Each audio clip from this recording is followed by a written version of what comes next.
కాకినాడ జిల్లా తునిలో సంక్రాంతి భోగి మంటల్లో మెడికల్ కళాశాల పీపీపీ పత్రాలను మాజీ మంత్రి దాడిశెట్టి రాజా దగ్ధం చేశారు. భోగి మంటల సాక్షిగా కూటమి ప్రభుత్వ ప్రజా వ్యతిరేక విధానాలను ఎండగట్టారు. ప్రభుత్వ మెడికల్ కాలేజీలు పూర్తి చేయడానికి నిధులు లేవని చేతులెత్తేసిందన్నారు.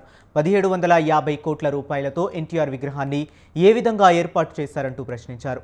ఎన్టీఆర్ అంటే ఆంధ్రులకి గౌరవమేనని చెప్పారు. టీడీపీకి ఉన్న వేల కోట్లతో విగ్రహం నిర్మిస్తే సంతోషిస్తామన్నారు.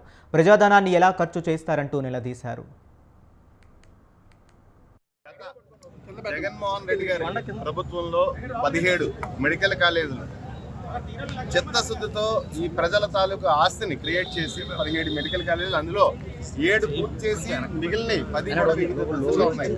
ఆ 17 మెడికల్ కాలేజీలు రాష్ట్ర ప్రజల సంపద. అంటే ఒక మెడికల్ కాలేజ్ అంటే ఒక 500 బెడ్డెడ్ హాస్పిటల్, ఒక బోధన ఆసుపత్రి అంటే ఒక కాలేజ్ కమ్ 500 బెడ్డెడ్ హాస్పిటల్. అందులో ఉచిత వైద్యం జరుగుతుంది, బాధ్యతతో కూడిన నాణ్యమైన ఉచిత వైద్యం జరుగుతుంది రాష్ట్ర ప్రజలందరికీ కూడా. అంటే జిల్లాకి ఒక మెడికల్ కాలేజ్ ఉండాలన్న సదుద్దేశంతో జగన్మోహన్ రెడ్డి గారు తెచ్చిన 17 మెడికల్ కాలేజీల మీద కూటమి ప్రభుత్వం దృష్టి పడి వాటిని అమ్మేసుకుందాం.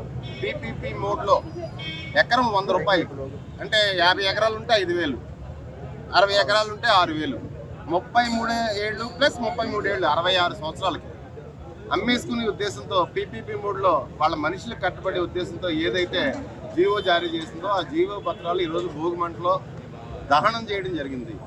భగవంతుడు సూర్య భగవానుడు కూటమి ప్రభుత్వ పెద్దలకి మంచి బుద్ధిని ప్రసాదించి ప్రజల ఆస్తిని కాపాడుకునే విధంగా, ప్రజల ఆస్తిని కాపాడుకునే బుద్ధి కలగాలని. ఎందుకంటే 5 సంవత్సరాలకి చంద్రబాబు